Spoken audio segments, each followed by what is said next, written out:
Hey, what's going on, guys? Schwarzeneggermagic here. Today I got a great trick for you, completely impromptu, which means you can shuffle the deck up, borrow deck if you'd like.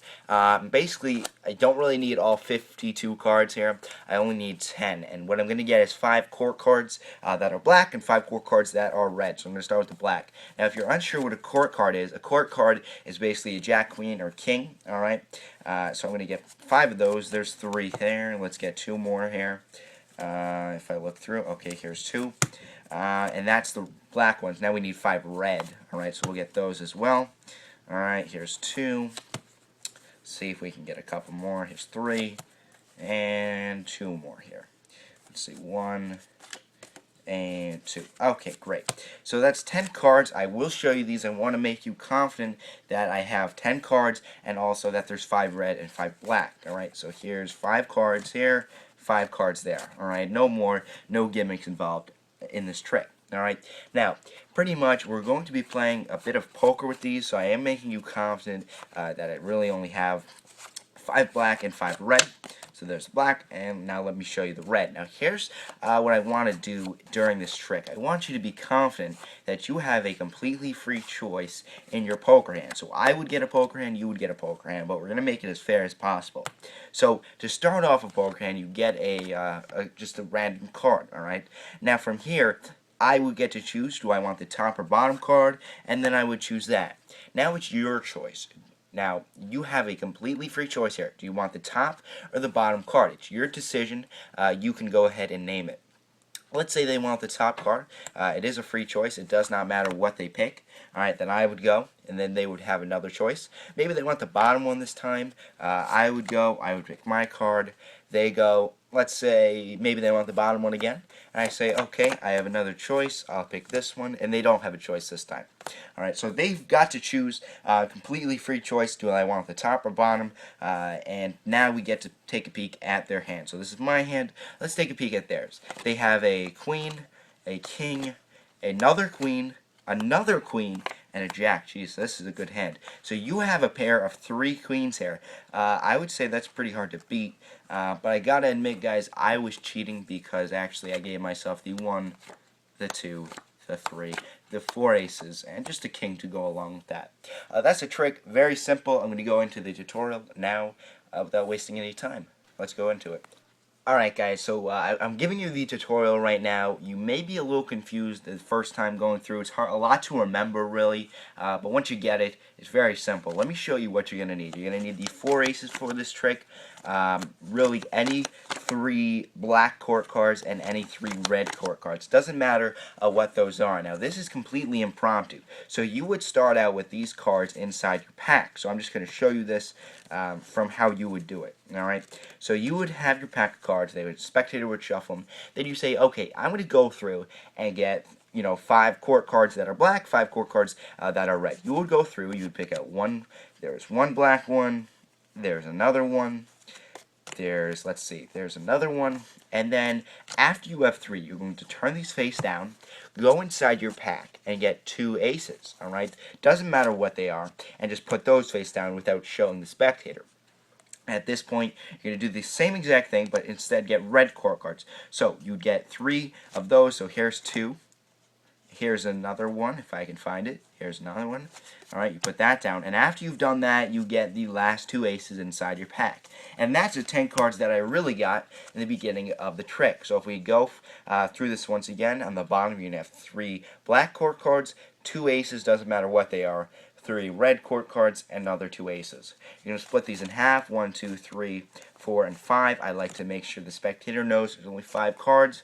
Tell them there's no gimmicks involved. And from here, you're pretty much ready to go. The trick isn't too hard from here. You're going to start going into showing all 5 of the cards. And this might be a little difficult for somebody, but it's very similar to the Elmsley count. So let's get into that right now. So this is very similar to the Elmsley count, if you know that. If you don't know that, I recommend learning that before doing this trick, so I'll leave a link in the description to go to that. P Nintendo Man has a great tutorial on that. But let's get into this. Pretty much what you're going to do is you're going to pull off the first card in the pack, okay? You're going to return it to the bottom and grab the next card. You're going to pull that one off, alright? At this point, you're doing something very similar to the Elmsley game. You're pushing off all the cards that you have in your hand, except for that one last one. So I have a block of 3 cards here, alright? And what I'm going to do is I'm going to come back with my hand, I'm going to return the card to the bottom, and grab that packet, alright? And then finish dealing the cards. Let me go through that one last time for you, alright? You're going to, once again, begin. You're going to pull the top one off, return it to the bottom, pull the second one off, push the block of 3 cards, move that card to the bottom, grab it, and finish it out. And that's what you're also going to do for this one, in case you want to practice that, and you shouldn't have too much trouble with it.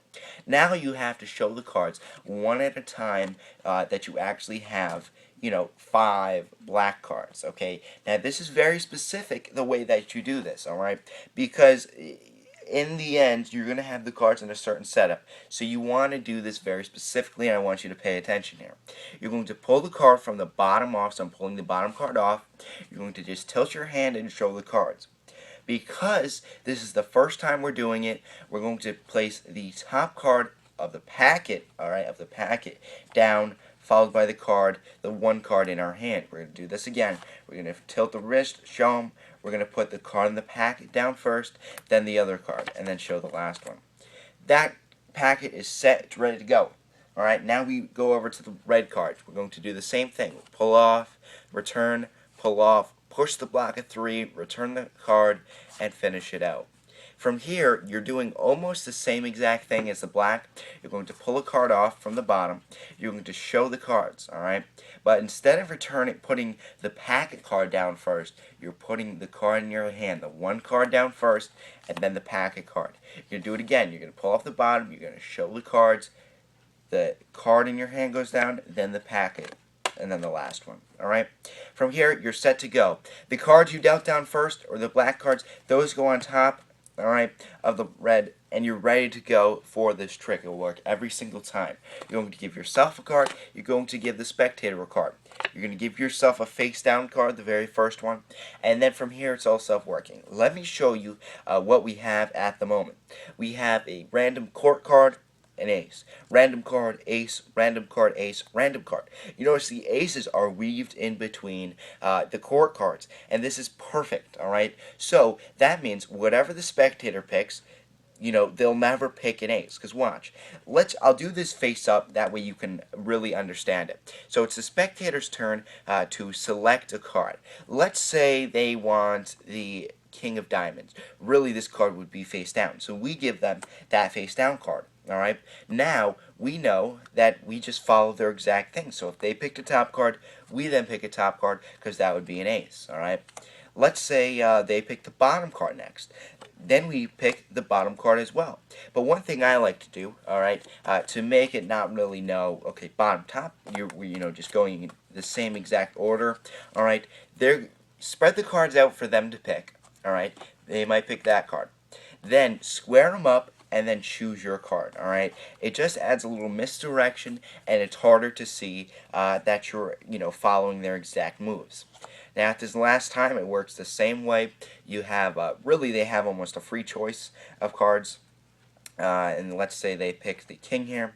At this point, what I like to do to mix things up is finish it like this. Alright, kind of move them around and follow the ace, and then give myself it. And then they only have one choice. So pretty much, if they pick the top card, you pick the top card. If they pick the bottom card, you pick the bottom card. You're just following and mimicking their exact moves. Now at this point, you say, okay, let's take a peek at your packet. You have a king, a queen, a king, jack, and also another king. That's 3 kings, alright? Now, no matter what they end up with, you will always have better. You notice they ended up with 3 kings here, but on my hand over here, I have the 1, 2, 3, 4 aces, alright? So, really, the best they can get is probably 4 kings, but you have 4 aces, so you beat them. The likelihood of them getting, a full house or something, very unlikely, and you will always win. Trust me. Every time I've done this, I've won. So don't worry about, losing. So, I hope you guys enjoyed the trick. I hope you guys understand it. Any questions, leave them in the comments. Still judging contest number 1. That's going to be ending in about a week or so. Scavenger hunt is still on. That's it, guys. Hope you enjoyed it. As always, remember, I'll be back.